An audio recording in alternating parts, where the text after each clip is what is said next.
Bonjour à tous, c'est Raphaël, élève avocat du site aide-etd.com. Aujourd'hui, on va s'intéresser à une question qui pourrait tout à fait tomber au CRFPA dans l'épreuve de droit social, c'est la question de la démission. Pour cette vidéo, je vous invite à voir la vidéo que j'ai fait précédemment sur la démission, 5 erreurs à ne pas commettre, puisque dans le cadre d'une consultation, c'est exactement ces points-là qui pourraient se retrouver.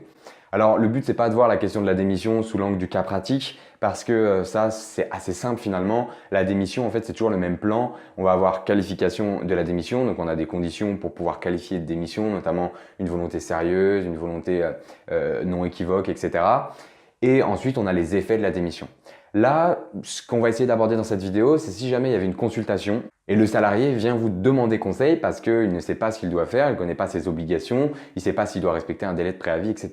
Donc ça ne va pas être organisé exactement de la même manière qu'un cas pratique. Pour la consultation, c'est les mêmes règles de forme, c'est-à-dire qu'il va falloir faire figurer des faits, une annonce de plan, un problème de droit, une solution en droit et une solution en l'espèce. La seule différence, c'est que pour la consultation, on va essayer de l'aménager, aménager la rédaction un peu différemment parce qu'il va falloir évoquer les risques, les avantages, les inconvénients. Ça se rapproche en fait d'une vraie consultation que ferait un avocat, sauf qu'il faut respecter les règles de forme qui sont imposées pour l'examen.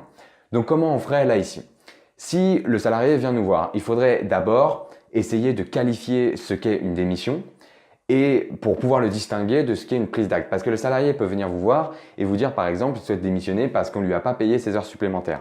Il va falloir ici qualifier dès le début du cas pour expliquer que si l'employeur ne lui a pas payé ses heures supplémentaires, que la démission ne répond peut-être pas suffisamment à son problème et qu'il faudrait peut-être envisager la question de la prise d'acte. Et ça pourrait, le cas échéant, faire un plan pour la résolution du cas avec d'un côté la démission, de l'autre côté la prise d'acte. Une fois qu'on a qualifié la démission, il va falloir évoquer les avantages, les inconvénients, les risques, etc.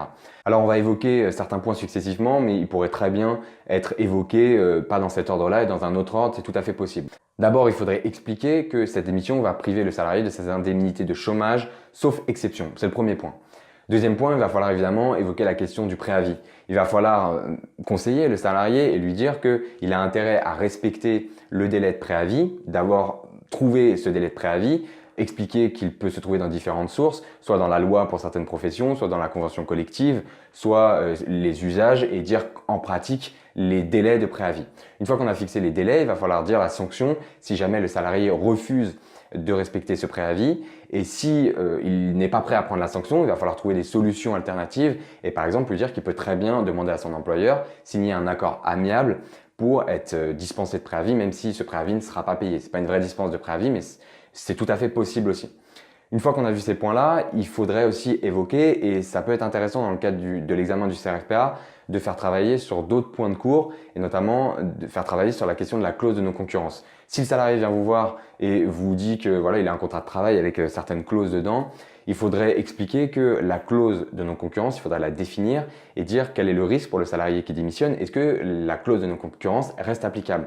Là, évidemment, oui, mais il faudrait l'expliquer et dire les effets, quels seraient les risques pour le salarié s'il ne respectait pas cette clause de non-concurrence en signant un contrat de travail, par exemple, chez un concurrent direct.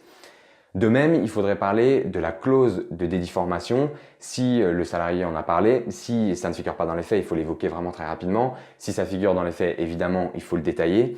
Mais vous voyez que tout ça, dans le cadre d'une consultation, c'est pas comme dans le cadre d'un cas pratique. Il va falloir évoquer tous les points, l'aménager de telle sorte que ça paraisse logique, sans oublier à chaque fois de mettre les faits, l'annonce de plan et le problème de droit et expliquer au salarié qui vient vous consulter les avantages et les inconvénients de la solution. Pour avoir plus de détails, je vous invite à regarder la vidéo que j'avais faite sur la démission, 5 erreurs à ne pas commettre, puisque c'est exactement ça qui pourrait figurer dans le cadre de cette consultation. Voilà, merci d'avoir regardé la vidéo jusqu'au bout. Bon courage pour vos révisions. Bye.